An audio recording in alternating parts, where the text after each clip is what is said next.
Onde.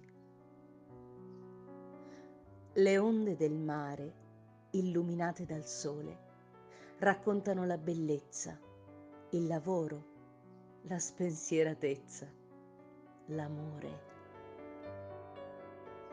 Sono le onde dell'anima, travolte dai pensieri, a oscillare nel buio, senza pace, quando si è in preda al nulla della vita, o come il nulla appare, fumo biancastro, etereo, evanescente, molto diverso da quello emanato dal fuoco.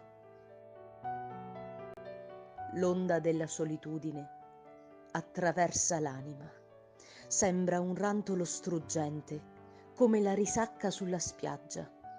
Opprime, poi dà respiro, appena percepibile, lento, per non soffocare, mentre arriva un'altra onda che sommerge senza sapere se si potrà ancora respirare.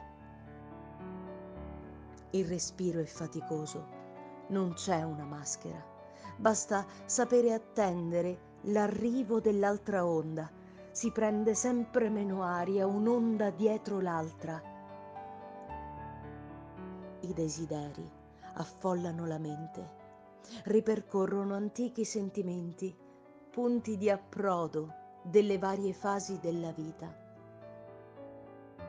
Si intravedono lontani, mentre il ricordo li accarezza, sbiaditi come la voglia di riviverli, simili a fiori da tempo recisi.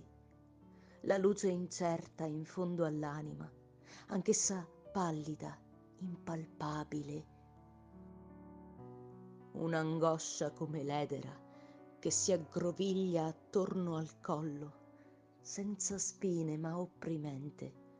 Non si sa dove sono le radici, seppure qualcuno avesse voglia di tagliarle. Un acuto struggimento avvicina l'anima al rapido soffocare. L'onda lascia un solco sulla sabbia, ma è sempre lei che lo ricolma.